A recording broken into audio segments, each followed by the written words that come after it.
It is time for an Activision special. Half good and half bad. And the bad is very bad indeed, with Activision advancing the utter hellscape of Black Ops 4 monetization to be, well, just a little bit beyond belief. Indeed, even going beyond what any reasonable free-to-play title would do. Hey everyone, and welcome back to another industry report. Once more, we have quite the situation with Activision. Black Ops 4 continues to be absurd in its monetization, with its most recent update being a little bit wacky, and totally unrelated to that, we have a rather interesting statement on the importance of the Spyro and Crash franchises. But okay, Call of Duty. They have done it again. Activision have pushed the boat out further, and this time it is pay to win. And whether you care about the Call of Duty franchise or not, I think it's extremely important that we all get the word out in this one and just share what they're doing, because it absolutely is a rot on gaming. It is mobile coming to PC and consoles, and it's something we could see a lot more of in the future. Call of Duty Black Ops 4 has been absurd with its monetization. It, of course, launched with very light monetization, but as time went on, they added more and more and more. So you've got contraband tiers. These are kind of like your battle pass tiers, right? The sort of, thing you'd like move along and get some, cosmetics and stuff. So they have those. Now, they are earned through gameplay, but they can also be purchased outright for $1 per tier. Seasons are now half as long, but they occur twice as frequently, with each season having 50 tiers, so each season is a maximum of about $50 from the tier skip, a little bit less if people purchase in bulk. But there's that. There's also so much more, because after a season ends, any unearned items from the contraband track, they go into reserves. What are reserves? Well, that's just the game's name for its loot boxes. And that makes the potential number of items, because of all the seasons the game has had, the potential number of items in the loot boxes absolutely massive, and that's something that's been made far worse with the current patch, and more on that later. Then, as of the Grand Heist update, they added the ability to purchase reserve crates. And then you've got all the other things, like highlighted purchases with, things like bundles. Then there's Blackjack Shop, which follows the Fortnite model of rotating sale items. In there you can have special orders. These are essentially mini contraband tracks that you purchase for real money. These often have a reward, such as a weapon variant that gives you a experience boost to 25% or a reactive camo. And then buying the special order, that can give you a 5% tier XP boost that can stack up to a total of 25, meaning you could buy 5 special orders. And of course, that boost only lasts until the end of the current operation. It's mad, and there's so much more. They've done things like the red dot for $1, the smiley face for $2, the $20 hammer, lots of stuff that's been rightly memed on, and all in a full-price game with a full-priced season pass. Oh, and also for the zombies mode, you can just flat-out purchase super powerful buffs that ruin the balance of it. Because, hey, why not? Just collect some money. And you think all that's bad, right? Okay, but this is where the game's next update comes into play. And this is where it gets really, really, really bad. They've added 5 new weapons into the game, and a ballistic knife, which, Call of Duty fans really like their ballistic knives. Now here's the problem. 3 of the 5 weapons are inside reserve crates, i.e. loot boxes. Now these are new guns in an arena arcade shooter. So they do impact gameplay. They impact gameplay massively. They are new weapons to use.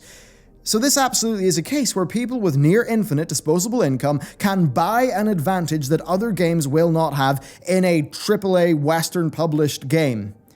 Either that, or people would have to be extremely lucky to just pull one of the new guns out of a loot box. And this has been made even worse because of what they've done to the loot boxes in Black Ops 4. You see, they added in this update gun charms and death effects. Now those charms are on a per gun basis. And that has meant that you are looking at over 250 new items being added to the crate with this operation. Now the charms, aesthetically, that's a great little thing to put in your gun, but the thing is, it's on a per gun basis, so it's massively watered down the loot pool. Now the first operation of this system added in about the same number of cosmetics.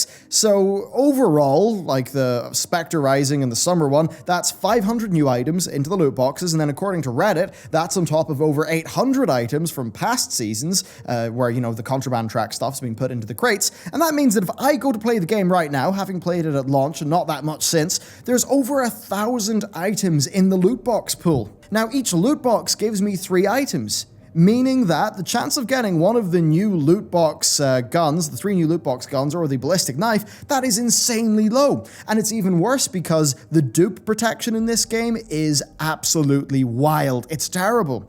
Every third dupe will reroll. That's it.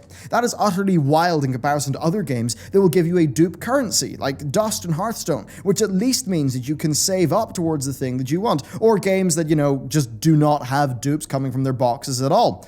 I mean, even having Dust, like in Hearthstone, that's acceptable in a free-to-play game, but in a full-priced one with a season pass, no, it's not. But you know what? It actually kind of gets a little bit worse, because on the 25th contraband tier of the current operation, I know, word salad, you can get a weapon bribe. What is a weapon bribe? Well, you use it and it gets you a weapon.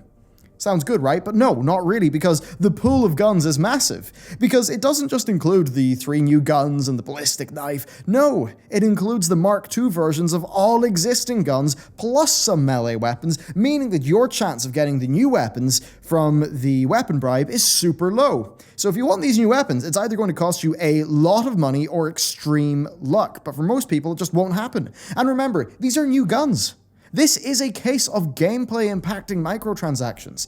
Now, there could be a slight silver lining here, but it doesn't really do that much, and it does reveal the nastiness of this. Treyarch plan to add contracts to the game later on this month. Now, these are essentially weekly and daily tasks that you can complete to get some rewards. So, will those rewards be the new guns? Will they be the weapon bribes? It's kind of hard to tell. Call of Duty World War II had a similar debacle, and it ended up adding new weapons to its contract system, and that meant that they could be earned 100% through gameplay, but, with some time constraints and stuff like that. BLOPS4 might do that, or it might just have contracts give you a weapon bribe, which is a shot at the game's gun loot table, well, weapon loot table, but that's a loot table where you've got these, new guns that are mechanically different that are then just in the same, loot table as a gun that has an XP boost with the Mark II variants of the existing ones in the game. The thing is, even if they did add those weapons directly to the contracts, it still shows the Treyarch are perfectly fine to have this literal pay-to-win situation exist for weeks. And let's be real here, there is no reason not to launch with the contracts other than they know they can get the whales who will drop cash until they get the new stuff to do so. Now sure, that's a tiny number of people, but remember the developer talking about how some people were dropping 15 grand on Mass Effect 3 multiplayer loot boxes? Yeah, those people actually exist. I don't understand it, but they do. And one of those people can be equal to thousands of regular players. And let's be real, MTX conversion rates are actually super low in games. So saying that one whale could equate maybe 1,000 regular players for a really whalish whale, that's not an absurd statement to make. And ultimately, this all just seems like a testing bed to me. In spite of all these crazy schemes, Activision are apparently not super happy with the long-term revenue of BLOPS4, seemingly down to players not sticking around and having a slightly weaker start than they thought it could have. Now, in light of this, they have announced that Modern Warfare, the next game in the series, that it's not going to have a season pass, and that all core content will be free, like your maps and stuff like that. Because of course it has hampered BLOPS4 having most of its new maps. There are map variants that are for free, which is, I suppose, a good thing, but the actual proper new maps have been on the season pass. But this has actually meant that those people with the season pass, they feel really hard done by because they bought the season pass, but it feels like they're playing a free-to-play game that's just hounding them for more money all the time. But those without the season pass, well, they've got to deal with not getting the new maps, even though they're dealing with a game that has monetization that is far beyond that of games that would just give you new maps for free, like, say, Battlefield 5. So it seems like Activision are basically testing the waters here. They're testing the conversion rates of the numerous forms of monetization that they've tried, and they're probably trying to work out what ones do we focus on for Modern Warfare and Call of Duty 2020. With those things, or those games, probably having no season passes, all of the post-launch content, or post-launch monetization even, that's going to fall on the microtransactions, so they have every incentive in the world to test that stuff as much as they can now, and it seems pretty darn clear that they're doing that with BLOPS4. Then, on the topic of Call of Duty 2020, it's actually been confirmed that Treyarch have taken over as the lead developers from Sledgehammer and Raven, and this news comes through a Treyarch job listing that said this: Treyarch is seeking a senior tools engineer to join our core engine team to deliver a next-generation generation AAA title in 2020. So that's pretty darn obvious, and what lends further credence to this is that they actually deleted that job listing, but then reposted it without mention of 2020. So this essentially does confirm Jason Schreier's latest report about the state of things within the Call of Duty branch of Activision, which, well, I suppose painted a picture of just there being a little bit of chaos. We actually did produce a full report on that situation, though, so now that you know it pretty much definitely is true, well, I recommend checking it out and taking a look. Oh man, so that was pretty exhausting. We have one more thing to talk about though. So here's what Activision's publishing group said to Business Wire. Since its inception, that they remain steadfast in its efforts to drive global growth and engagement for Activision Blizzard's flagship brands, including Activision's Call of Duty, Crash Bandicoot, and Spyro, and Blizzard's Overwatch and World of Warcraft. Additionally, with Activision Blizzard at the vanguard of competitive entertainment, Activision, well, ABCPG is their acronym, continues to raise the bar for esports via the merchandise program for the Overwatch League as we usher in a new generation of fans and athletes. So the core thing here is they actually listed Crash and Spyro as being flagship franchises alongside Call of Duty, Overwatch, and World of Warcraft. And there's a few reads in this. First, well, they sold Destiny back to Bungie. And that means that Crash and Spyro are basically all the poor people have left over there at Activision. Just look at their games page. What do you see? Call of Duty, Sekiro, of course, appearing pretty recently, and then Crash Remaster, Crash Team Racing, Spyro Remaster.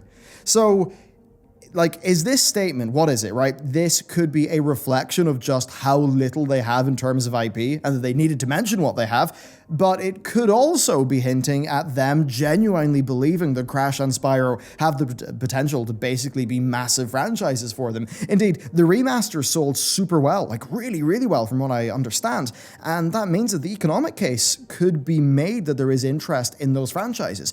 I mean, the successor Spyros after the Insomniac days, they've not really been that great, have they? And, you know, with both remaster bundles, I'd really think that a lot of people were purchasing that for nostalgia. I'm not massively sure if Spyro 2021, if it did exist, would do that well or be that great of a game, considering the past history of that franchise. Even though, being real with you, I love Spyro. Like, that was my favorite thing when I was growing up. But still, I suppose if this, plus the success of Sekiro, if that kicks off an era of Activision actually experimenting a bit more, having a more diversified portfolio, then yeah, that would be a good thing. And as much as many of us don't like them and don't particularly want to see them do well because we don't want to see business practices like with BLOPS4 be rewarded, one thing that we have been criticizing them for is they're doubling down on a small number of franchises. So I suppose seeing them branch out into more franchises, if they were to do that, that is something that should be encouraged. Not that it in any way is an excuse for what they're doing, as an example with the Call of Duty franchise right now, and how that just seems to be a testbed for an utter hellscape of the future of gaming. So that's rather worrying, but you know, hopefully consumers start to push back against that more. Certainly the Call of Duty community they're in a really funny state because there's been a lot of good stuff with BLOPS4. It's just monetization has constantly destroyed that game. And it's just a constant state of 2 steps forward, 1 step back. One step forward, 2 steps back, but constantly like looking at the mood of the Black Ops 4 subreddit and stuff like that. I think people are genuinely beginning to be really, really deeply ticked off with what Activision are doing, and it could be that there'll be enough resistance mounted to future games, but I suppose I wouldn't really hold my breath for consumer activism because I feel like sometimes it's a little bit idealistic thinking that, that's going to lead anywhere. But still, I suppose that doesn't mean we should stop trying. Anyway, let me know what you think. Thank you very much for watching this video, and with that, I will see you next time.